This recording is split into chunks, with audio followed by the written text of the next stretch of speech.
They RTV app వార్తల్ని క్షణాల్లో చదివే అవకాశం ఉంటుంది. ఒక న్యూస్ పేపర్, ఒక టెలివిజన్ ఛానల్ మీ చేతుల్లో ఎప్పుడూ ఉంటాయి. నేను నారాయణఖేడ్ ఎంఐఎం ప్రెసిడెంట్ మోహిత్ పటేల్.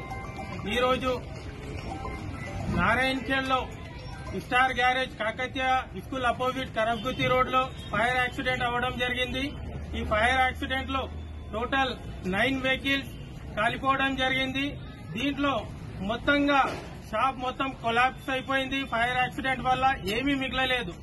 నేను నారాయణఖేడ్ ఎంఐఎం ప్రెసిడెంట్ గా ఎంఐఎం పార్టీ తరఫున గవర్నమెంట్ నుంచి డిమాండ్ చేస్తున్నా, వీళ్లను నష్టపరిహారం కల్పించాలి, వీళ్లను ఆదుకోవాలి, గవర్నమెంట్ ఎక్స్ గ్రేషియా అమౌంట్ వీళ్ళకి అందజేయాలని డిమాండ్ చేస్తున్నా. ఎందుకంటే వీళ్లకు మొత్తం ఒక ఫైనాన్షియల్ గా వీళ్ళ ఇల్లు నడిచేది ఈ దుకాణం పైన కాబట్టి వీళ్ళు ఈ దుకాణం ఫైర్ యాక్సిడెంట్ తో మొత్తం కూలిపోవడం వల్ల వీళ్లకు ఏ ఇన్కమ్ సోర్స్ లేదు.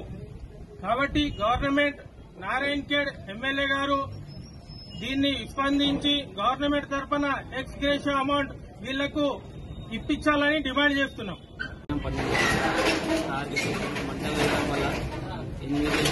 ఒక బైక్ యాక్సిడెంట్ గా కాలిపోవడం జరిగింది. గవర్నమెంట్ నుంచి వీళ్ళకు పరిహారం ఇప్పిస్తే దీని మీదనే వీళ్ళకి ఆధారం ఉండేది. గవర్నమెంట్ నుంచి ఏమైనా పరిహారం ఇప్పిస్తే వీళ్ళకు కొంచెం సపోర్ట్ గా అయిపోతుంది. నారాయణఖేడ్ ఎమ్మెల్యే గారు దీని నుంచి కొంచెం చొరవ తీసుకొని వీళ్ళకి ఇమీడియట్ గా ఏదైనా పరిహారం ఇస్తే బాగుండేదని విజ్ఞప్తి చేస్తున్నాం. మరిన్ని వీడియోస్ కోసం ఛానల్ ని సబ్స్క్రైబ్ చేయండి. లేటెస్ట్ అప్డేట్స్ కోసం వాట్సాప్ ఛానల్ ని ఫాలో చేయండి. అండ్ లింక్ డిస్క్రిప్షన్ లో ఉంది.